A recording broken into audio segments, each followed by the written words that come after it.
প্রিয় দর্শক, আসসালামু আলাইকুম। নতুন একটি ভিডিওতে আপনাদের সকলকে স্বাগত জানাচ্ছি। আমি নাজমুস সাকিব। প্রিয় দর্শক, আজ আমি এমন একটি বিষয় নিয়ে আপনাদের সামনে আলোচনা করতে যাচ্ছি যে বিষয়টি বেশ স্পর্শকাতর। কারণ এই বিষয়টিতে আমাদের দেশের জনগণ কয়েক ভাগে বিভক্ত। একটি অংশ তারা মনে করেন বা বিশ্বাস করেন যে সেনাপ্রধান জেনারেল ওয়াকারুজ্জামান তিনি আওয়ামী লীগের লেসপেন্সার বা তিনি আওয়ামী লীগ সভানেত্রী শেখ হাসিনাকে হয়তো বাংলাদেশে আবারও এনে তার যে একটা স্বৈরশাসন সেটি পুনঃপ্রতিষ্ঠা করবেন বা সেই পুনঃপ্রতিষ্ঠা করার লক্ষ্যেই তিনি কাজ করছেন। আবার আরেকটি অংশ রয়েছেন যারা মনে করেন যে জেনারেল ওয়াকারুজ্জামান তিনি ৫ই আগস্টের যে গণঅভ্যুত্থান সেটি সফল করার পেছনে অত্যন্ত কার্যকরী একটি ভূমিকা রেখেছিলেন এবং তিনি জনগণের পাশে এসে দাঁড়িয়েছিলেন। কিন্তু আমরা দেখতে পাচ্ছি যে সামাজিক যোগাযোগ মাধ্যমে একটি শক্তিশালী চক্র তারা কিন্তু দিনের পর দিন তারা ভিডিও বানিয়ে যাচ্ছে সেনাপ্রধান জেনারেল ওয়াকারুজ্জামান সম্পর্কে মানুষের মনের মাঝে এক ধরনের নেতিবাচক পারসেপশন ক্রিয়েট করার জন্য। এবং সেই পক্ষটি যারা জেনারেল ওয়াকারুজ্জামানকে নিয়ে নেতিবাচক আলাপ আলোচনা বাজারে ছাড়ছেন তাদের যুক্তি হচ্ছে যে আমরা যে নানা সময়ে যে শেখ হাসিনার বিভিন্ন লিকড সো কল্ড যে লিকড কনভারসেশন আমরা পাই সেখানে দেখা যায় যে শেখ হাসিনার যত ধরনের আক্রোশ সব এই যারা ছাত্র আন্দোলনের নেতৃত্ব দিয়েছিল সেই ছাত্ররা এবং ডক্টর মোহাম্মদ ইউনূস তার বিরুদ্ধে। অর্থাৎ ওয়াকারুজ্জামানের প্রসঙ্গে কিন্তু শেখ হাসিনাকে সেভাবে ক্রিটিক্যালি বক্তব্য দিতে আমরা এসব কনভারসেশনে পাইনি। তো এটাকে পুঁজি করেই কিন্তু এই চক্রটা বলার চেষ্টা করছে যে যেহেতু জেনারেল ওয়াকারুজ্জামান তিনি হচ্ছেন শেখ হাসিনার বোনের জামাই, তাই তিনি নিশ্চয়ই শেখ হাসিনাকেই প্রোটেক্ট করবেন, আওয়ামী লীগকেই সুযোগ পেলে প্রোটেক্ট করবেন, এ ধরনের একটা ভাইব দেওয়ার তারা চেষ্টা করে আসছে এবং এক্ষেত্রে তারা অনেকাংশেই সফল হয়েছে এবং তারা দেশের জনগণের একটা অংশকে কিন্তু এটা বোঝাতে পেরেছে যে জেনারেল ওয়াকারুজ্জামান তিনি আসলে আওয়ামী লীগের পক্ষেই কাজ করছেন, আওয়ামী লীগের এজেন্ডাই তিনি বাস্তবায়ন করছেন এবং তিনি সুযোগ পেলে শেখ হাসিনাকে এই দেশে আবারও ফিরিয়ে এনে তাকে প্রধানমন্ত্রিত্বই হয়তো তুলে দিবেন। তো এই ধরনের নানা ধরনের কিন্তু গসিপ বা এই ধরনের স্পেকুলেশন বাজারে একটা ইচ্ছা করে ডেলিভারেট ওয়েতে ছাড়া হচ্ছে যাতে জেনারেল ওয়াকারুজ্জামানের প্রতি মানুষের মনে একটা ক্ষোভের সঞ্চার হয় বা সেনাবাহিনীর বিরুদ্ধে মানুষের মনে একটা বিদ্বেষ সঞ্চার হয়।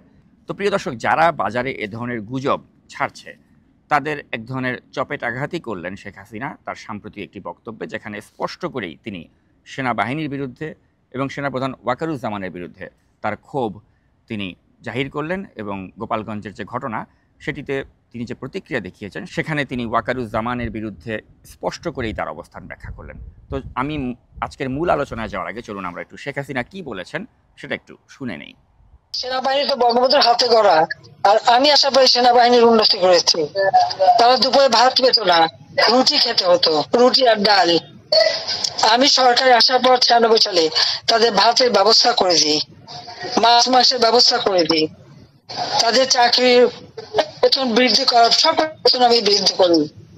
জুনিয়র অফিসাররা গাড়ি কেনা থেকে শুরু করে সবকিছু যাতে সুযোগ পায় সেই ব্যবস্থাটা আমি করে দিয়েছি এবং আমি প্রমোশনের ব্যবস্থা করে দিই। শান্তি রক্ষা মিশনে আমরা 1 নম্বর স্থান, এটা তো আমি আসার পরেই হয়েছে। আজকে এই যে আমাদের ছাত্র হত্যা করে তারপরে তার উপর যে পাড়া দেওয়া, ঠিক 71 সালে যেভাবে পাকিস্তানি হানাদার বাহিনী যে আচরণ করেছে সেই আচরণ আজকে যে সেনাবাহিনী করলো, এই ছবি তো আজকে বিশ্বে ছড়িয়ে গেছে, জাতিসংঘে যাবে যে নিজের দেশের মানুষের উপর এরকম টর্চার করতে পারে। জাতিসংঘ শান্তি রক্ষায় এরা কি নেবে? আর নিজের সর্বনাশ তো তারা নিজেরাই করে যাচ্ছে, এটাই তো দুর্ভাগ্যের। আর যখন এই ইউনূস বাহিনী এসে তাকে মারছে এরা দাঁড়িয়ে দেখছে, তখন কিছু বলেনি, তারা তো তাদের শক্তি নাই।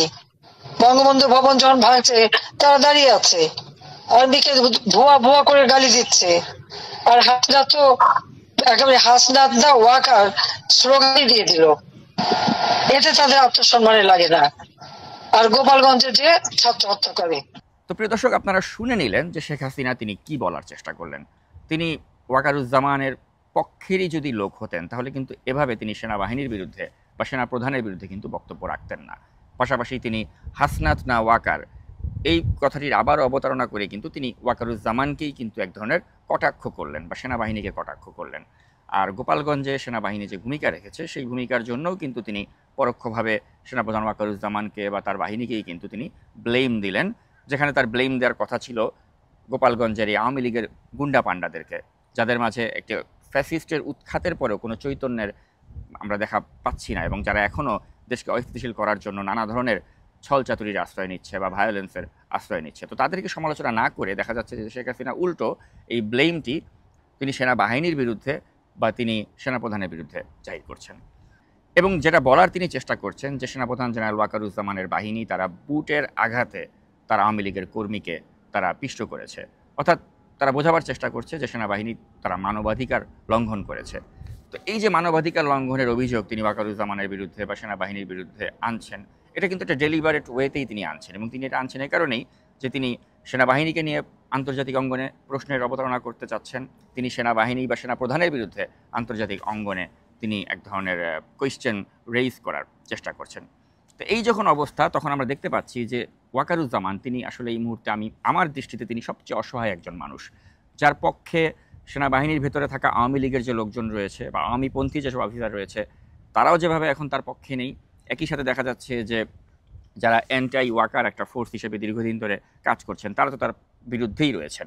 অর্থাৎ আপনি লেফটেন্যান্ট কর্নেল হাসিনুরের মতো লোকজন বা যারা কথায় কথায় ওয়াকারুজ্জামানের সমালোচনা করছেন নানা ইস্যুতে, তারা তো তার বিরুদ্ধেই রয়েছেন।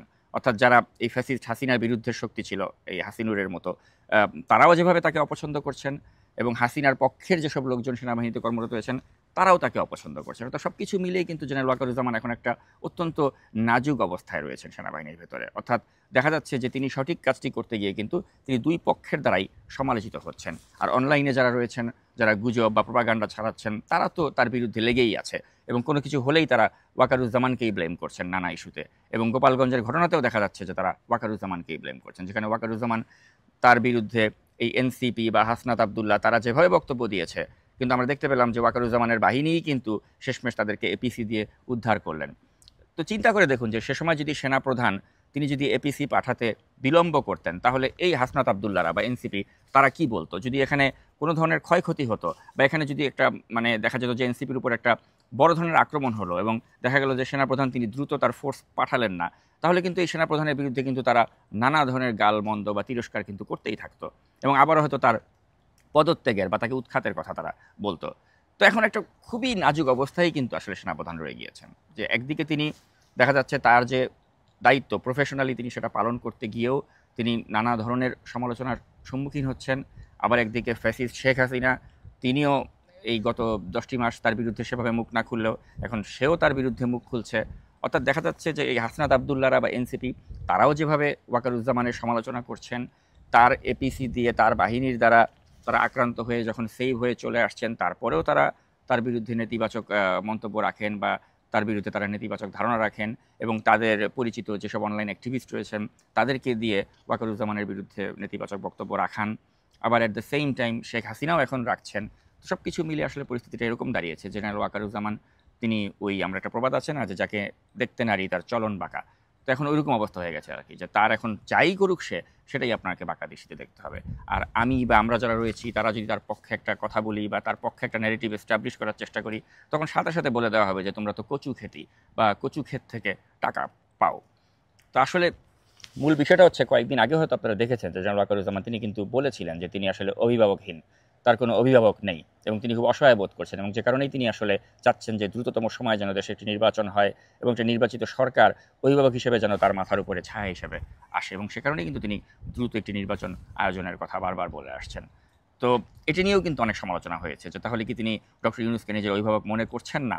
কিন্তু মূল বিষয়টা হচ্ছে ডক্টর ইউনূসকে তিনি কীভাবে নিজের অভিভাবক মনে করবেন, যেখানে ডক্টর ইউনূস তিনি যখন রাশিয়াতে গেলেন তিনি তখন কি করলেন, তার সাথে কোনো আলাপ আলোচনা না করেই তিনি খলিলের মতো একজন ব্যক্তিকে তিনি নিয়োগ দিয়ে দিলেন নিরাপত্তা উপদেষ্টা হিসেবে, এবং সেই খলিল কিন্তু আবার দেখা গেল যে ওয়াকারুজ্জামানকে তিনি উৎখাত করে তার পরিবর্তে কিন্তু এখানে তিনি আবার কামরুলকে বসাতে চাইলেন।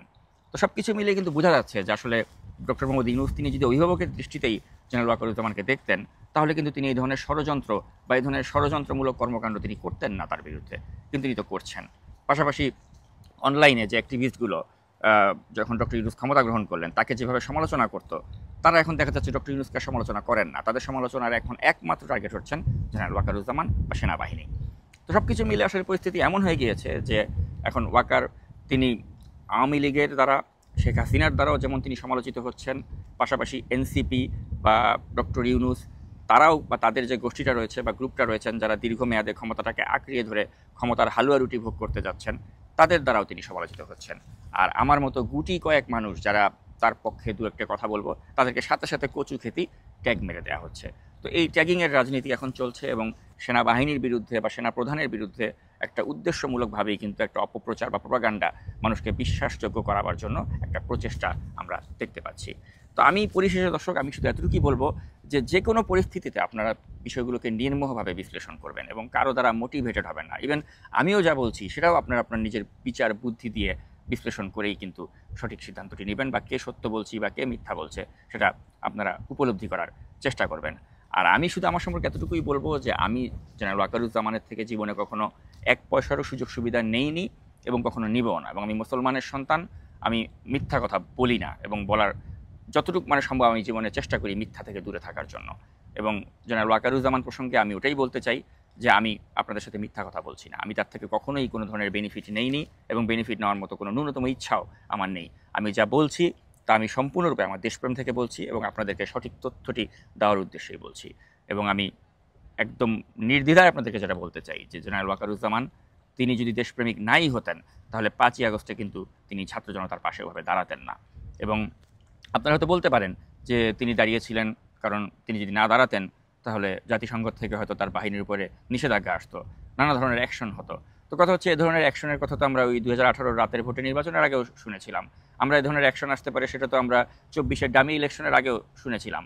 কিন্তু কই সে সময় কি তৎকালীন সেনাপ্রধান ওই আজিজ বা শফিউদ্দিন তারা কি এগুলোকে কেয়ার করেছে? একটা স্বৈর শাসন যখন আমাদের উপরে জেকে বসে তখন ওই স্বৈর শাসনকে ফ্যাসিলিটেট করার জন্য যে ধরনের সেনাপ্রধানরা থাকেন তারা কিন্তু আসলে বাইরে থেকে কি হবে ওই চাপগুলোকে কিন্তু তারা উপেক্ষা করেই কিন্তু এগিয়ে যান। তো জেনারেল ওয়াকারুজ্জামান তো ইচ্ছা করলে পারতেন যে কোনো কিছুতে কর্ণপাত না করে শফিউদ্দিনের স্টাইলে বা আজিজের স্টাইলে হাসিনার নির্দেশ পালন করতে, তো তিনি তো পালন করেননি, কিন্তু ছাত্র জনতার পাশেই দাঁড়িয়েছিলেন।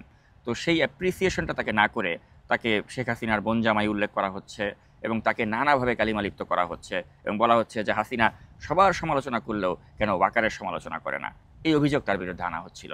তো এখন যারা এই অভিযোগ আনছিলেন তাদের সেই বাড়া ভাতে ছাই দিয়ে ঢেলেছেন স্বয়ং শেখ হাসিনা, এবং শেখ হাসিনাই কিন্তু এই গোপালগঞ্জের ঘটনার পর তিনি এখন দেখা যাচ্ছে যে এই সেনাপ্রধান ওয়াকারুজ্জামানের সমালোচনা করছেন, সেনাবাহিনীর সমালোচনা করছেন।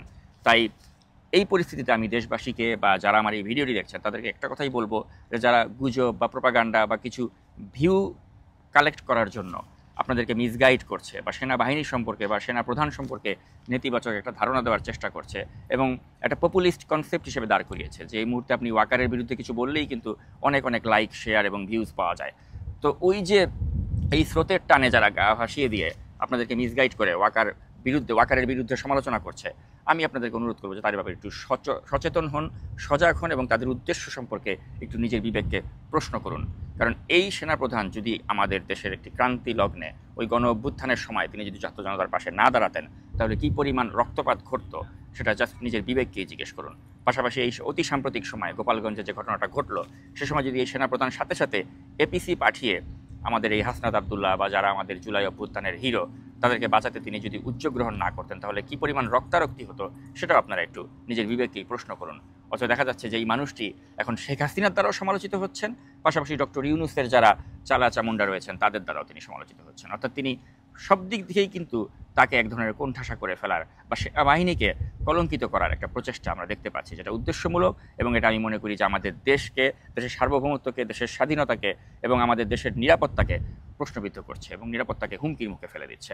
তাই আমি বলবো যে নির্বাচনের জন্য দাবি জানানো বা দ্রুত নির্বাচন অনুষ্ঠানের জন্য তাগিদ দিয়ে আজকে এই সেনাপ্রধান তিনি কিন্তু একটা টার্গেট হয়ে গিয়েছেন একটা স্বার্থান্বেষী গোষ্ঠীর দ্বারা।